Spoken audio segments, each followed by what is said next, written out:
Friends வணக்கம். நமது சேனலை சப்ஸ்கிரைப் பண்ணாதவங்க மறக்காமல் சப்ஸ்கிரைப் பண்ணுங்கள். உங்களுடைய ஆதரவு எங்களுக்கு தொடர்ந்து கொடுங்க. நீங்கள் கொடுக்குற ஊக்கம் உற்சாகத்தில் மட்டும்தான் எங்களால் புது புது ஆடியோவை அப்லோட் பண்ண முடியும். உங்களுடைய ஃப்ரெண்ட்ஸுங்களுக்கு ஷேர் பண்ணுங்கள். அவங்களையும் மறக்காமல் சப்ஸ்கிரைப் பண்ண சொல்லுங்கள். நீங்கள் எங்களுக்கு பண்ண வேண்டிய பெரிய ஹெல்ப்பு எங்களுடைய ஆடியோவை கடைசி வரலையும் முழுசாக கேளுங்க. இன்றைக்கி நம்ம ஒரு இன்ட்ரெஸ்டிங்கான ஸ்டோரியை பற்றி பார்க்க போகிறோம். என்னுடைய பேர் பழனி. பழனின்னும் பழமையான பேரை நினைக்காதீங்க. அது எங்கள் குடும்பத்தில் நான் தவம் இருந்து நான் பிறந்தேன் அப்படிங்கிறதுனால சாமி பேராக அந்த முருகப்பெருமானுடைய இடம் பழனிங்கிறதுனால பழனின்னு வச்சுட்டாங்க. என்னுடைய நான் நல்லா படித்து எல்லாம் முடிச்சுட்டு வந்தேன். நான் இன்ஜினியரிங் பண்ணிவிட்டு நான் கன்ஸ்ட்ரக்ஷன் சொந்தமாக எடுத்து பண்ண ஆரம்பித்தேன். கொஞ்சம் கொஞ்சமாக அப்படியே லோக்கலில் பண்ணேன். ஆரம்பத்தில் நான் ஒரு கம்பெனியில் வேலை பார்த்தேன். அந்த வேலை பார்த்த ஒரு எக்ஸ்பீரியன்ஸ் வச்சுக்கிட்டு நான் கொஞ்சம் கொஞ்சமாக என்ன பண்ணேன், சின்ன சின்ன ஒர்க் எடுத்து பார்த்துக்கிட்டே இருந்தேன். அது எனக்கு இன்னும் ஒரு பெரிய எக்ஸ்பீரியன்ஸாக கிடச்சிது. இப்படி மெல்ல மெல்ல மெல்ல மெல்ல நான் ஒர்க் பண்ணி ஒரு கட்டத்துக்கு அந்தாண்ட சின்னதாக போய் சென்னையில் ஒரு கன்ஸ்ட்ரக்ஷன் கம்பெனியை ஓப்பன் பண்ணேன்.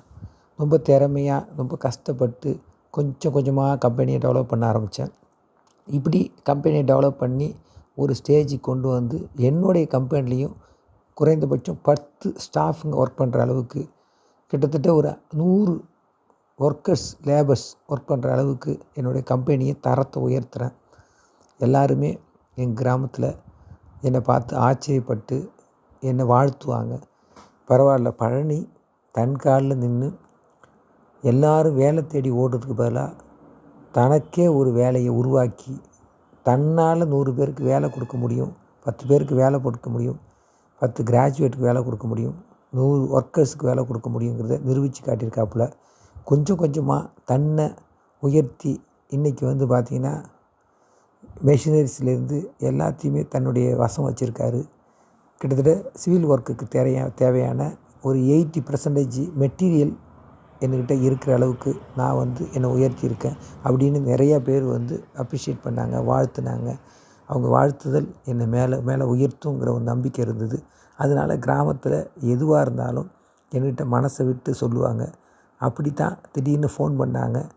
நம்ம எங்கள் வீட்டிலேருந்து 3வது தெரு, 3rd கிராசிங், அந்த தெருவில் இருக்கிற ஒரு பாப்பா ரேவதி, அவங்க எங்கள் குடும்பத்துக்கு ரொம்ப வேண்டப்பட்டவங்க தான். அந்த ரேவதி படிச்சிருக்கா, அவளுக்கு உங்கள் கம்பெனியில் ஒரு வேலை ரெடி பண்ணி கொடுங்க அப்படின்னு சொன்னாங்க. சரி, ஒரு 2 மாதம் வெயிட் பண்ணுங்க, நாங்கள் கொஞ்சம் அடுத்த சைட் எடுத்து ஒர்க் பண்ண போகிறோம், அந்த சைட்டுக்கு ஆட்கள் தேவை. அப்போ நான் கண்டிப்பாக ரேவதியை நான் அக்செப்ட் பண்ணிக்கிறேன். ரேவதி தங்கச்சை கண்டிப்பாக வேலையில் சேர்த்துக்கிறேன், கண்டிப்பாக வேலை கொடுக்குறேன் அப்படிங்கிறத உத்தரவாதம் கொடுத்தேன். அவங்கெல்லாம் சந்தோஷப்பட்டாங்க. ரேவதியை ஃபோன் பண்ணி என்கிட்ட பேச சொன்னாங்க. அண்ணா, எப்படியாவது நீங்கள் எனக்கு ஒரு ஜாப் அரேஞ்ச்மெண்ட் பண்ணி கொடுங்க, ஃபேமிலி ரொம்ப கஷ்டமாக இருக்குது, நான் ஏர்ன் பண்ணால் என் தம்பியெல்லாம் ஃபேமிலியை டெவலப் பண்ணலாம் அப்படின்னாங்க. நீ எதுவுமே யோசிக்காத உன்னுடைய ரெஸ்யூமை எனக்கு ஃபார்வேர்ட் பண்ணு, கண்டிப்பாக மேக்ஸிமம் ஒரு 5 மந்த்துக்குள்ளே, அது நாளைக்கே நடக்கலாம், மினிமம் ஒரு 15 டேஸ்லேருந்து 5 மந்த்துக்குள்ளே எந்த நிமிஷமாக இருந்தாலும் உனக்கு ஜாப்பில் எடுத்துக்கிறேன்.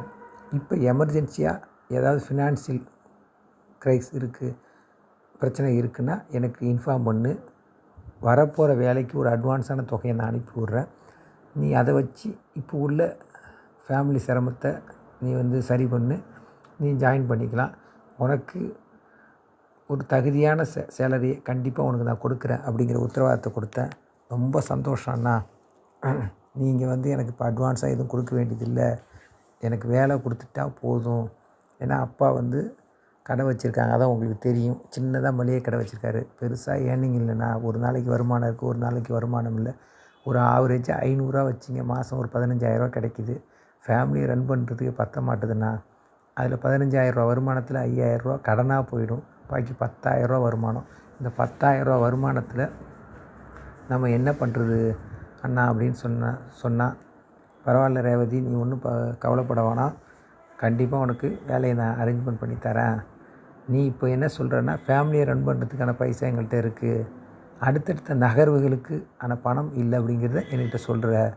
ஏன்னா அடுத்தது ஒரு படிப்புக்கு வருஷம் தம்பிக்கு பணம் கட்டணும். அதுக்கான பணத்தை சேமிக்க முடியல, கஷ்டமாக இருக்குது.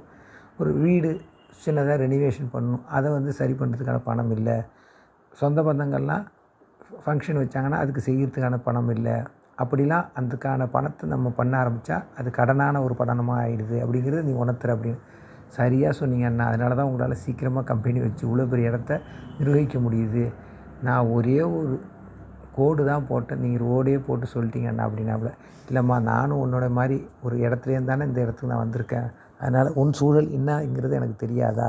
அதனால் நீ சொல்லி நான் எதுவும் பண்ண போகிறதில்ல, எனக்கு எல்லாம் தெரியுமா அப்படின்னு சொன்னேன். சொல்லிவிட்டு நான் வந்து அவளுடைய ரேவதியோட நம்பரை ஸ்டோர் பண்ணிக்கிட்டேன்.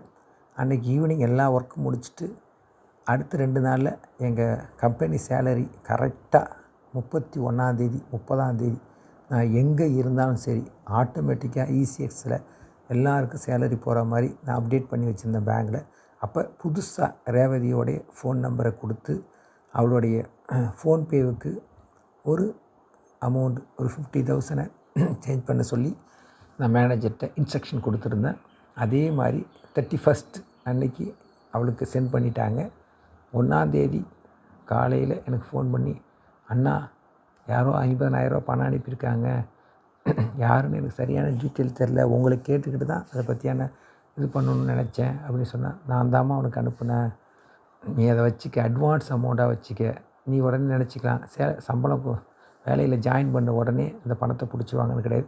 நீ மாதம் 5,000 உன்னுடைய சேலரிலேருந்து நாங்கள் கட் பண்ணிப்போம், உனக்கு நான் ஃப்ரீயாக கொடுக்கல. நீ ஜாப்புக்கு சென்னை வந்துட்டினா அதுக்கு பிறகு உன்னால் ஃபேமிலியில் இப்போ ஏதாவது சின்ன சின்ன வேலை செய்ய வேண்டியது பெண்டிங் இருந்தால் பண்ண முடியாது. இந்த பணத்தை வச்சு அதுக்கான வேலைகள்லாம் முடிச்சுட்டு வந்துடு. அதுக்கு பிறகு நீ இங்கே இருந்துட்டு அப்புறம் மந்த்லி ஒன்ஸ் தான் நீ போகிற மாதிரி இருக்கும் அப்படின்னு. பரவாயில்லண்ணா, எனக்கு சின்ன சின்ன கொஞ்சம் கொஞ்சம் கமிட்மெண்ட்லாம் இருந்தது தான், ஆனால் அதை போய் எப்படி கேட்டுட்டு முன்னாடியே வாங்கலாம்னு யோசனையாக இருந்தது. நீங்கள் வந்து காலம் அறிஞ்சு உதவி செஞ்சிட்டீங்க. அது சின்ன உதவியாக இருந்தாலும் காலத்தால் செய்த உதவி சிறிதனினும் ஞானத்தின் பெரிதுங்கிற மாதிரி எனக்கு ரொம்ப பெருசாக பண்ணிட்டீங்க அப்படின்னு சொல்லி ரொம்ப ரொம்ப நன்றிண்ணா அதான் ஒன்றும் இல்லை அப்படின்னு சொன்னேன். அதுக்கு பிறகு திரும்ப வந்து ஒரு 20 டேஸ்லேயே ஒரு ஆப்பர்ச்சுனிட்டி கிடச்சிது. ரேவதிக்கு இன்ஃபார்ம் பண்ணேன். ரேவதி கிளம்பி வா அப்படின்னு சொல்லிவிட்டு அவங்க ஃபாதர் அழைச்சிட்டு வந்து கம்பெனியில் ஜாயின் பண்ணி விட்டார். எல்லா ஒரிஜினலையும் எடுத்துகிட்டு வந்து வெரிஃபிகேஷன் பண்ணிவிட்டு திரும்பி ரிட்டர்ன் பண்ணிட்டோம். அப்போ வந்து சொன்னாங்க, சரி உமன் ஹாஸ்டலில் வந்து தங்க வச்சணும் அப்படின்னு. நான் சொன்னேன், உங்களுக்கு ஆட்சேபணம் இல்லைன்னா ஒன்றும் பிரச்சனை இல்லை, நம்ம ஊர் பொண்ணு, நம்ம சிஸ்டரு, நான் தங்கியிருக்கிற அப்பார்ட்மெண்ட் ஃப்ளாட்லேயே தங்கிக்கலாம், ஒன்றும் பிரச்சனை கிடையாது. இப்போ ஒன்றும் அங்கே அக்கு துக்கு கிடையாது, நான் ஒன்றும் மேரேஜ் பண்ணிக்கல இன்னும், அதனால் தாராளமாக தங்கிக்கலாம். என்ன ரேவதி உனக்கு ஆட்சி என்னென்னு அப்படி சொல்லிட்டீங்க, பருத்தியே புடவையாக காய்ச்ச மாதிரி. நீங்கள் உங்கள் இடத்துல தங்குங்கன்னு சொன்னது நான் பண்ண பெரிய வரம் புண்ணியம் அப்படின்னு சொன்னேன். அப்படிலாம் ஒன்றும் இல்லை, இந்த உலகத்தில் சாதிக்க வேண்டியது எல்லாராலையும் முடியும். நாளைக்கு இதை விட ஒரு பெரிய கம்பெனியோட ஓனராக கூட நீ மாறலாம். அது உன் முயற்சி உன் கையில் இருக்குது.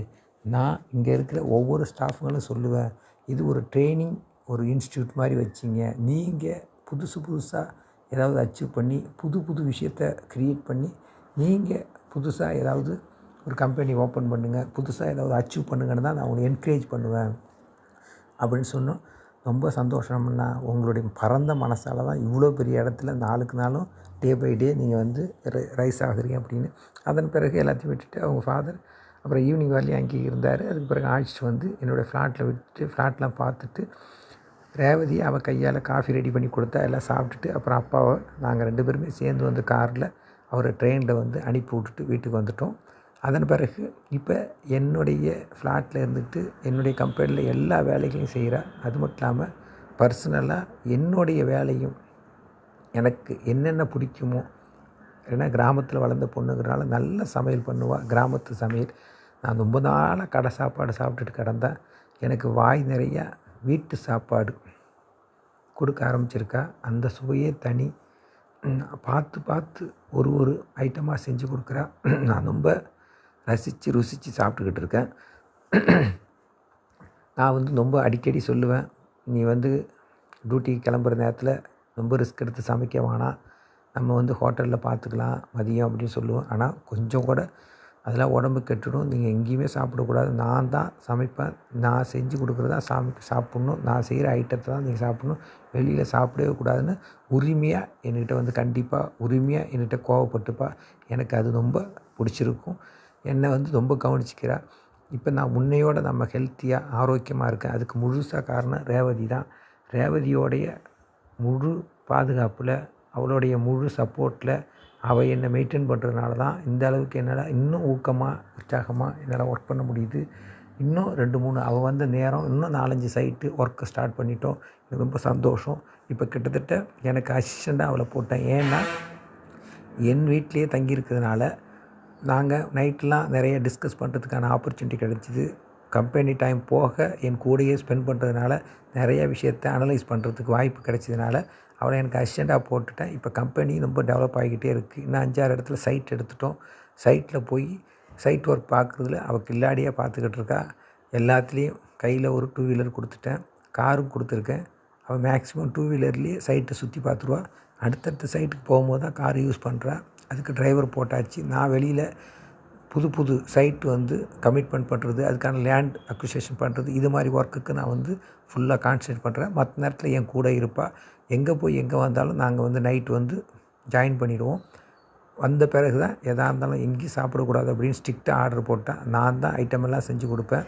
அங்கே தான் சாப்பிட்ணும் அப்படிங்கிற மாதிரி சொல்லிட்டா. இப்போ என்னுடைய வளர்ச்சியை விட என்னுடைய ஆரோக்கியமும் சேர்ந்து வளர்கிறது எனக்கு ரொம்ப சந்தோஷமாக இருக்குது. இப்படிப்பட்ட ஒரு பொண்ணை தான் ஒரு இடத்துக்கு வந்து மேரேஜ் பண்ணி போனான்னா அந்த குடும்பமே சந்தோஷமாக இருக்கும் அப்படிங்கிறத நான் உணர்ந்தேன். இந்த கதை உங்களுக்கு ரொம்ப பிடிச்சிருக்குன்னு நினைக்கிறேன். மறக்காமல் ஷேர் பண்ணுங்கள், சப்போர்ட் பண்ணுங்கள். எங்கள் கூட தொடர்ந்து இணைஞ்சிருங்க. அடுத்த ஒரு நல்ல கதைகளத்தோடு உங்களை விரைவில் சந்திக்கிறோம். வணக்கம்.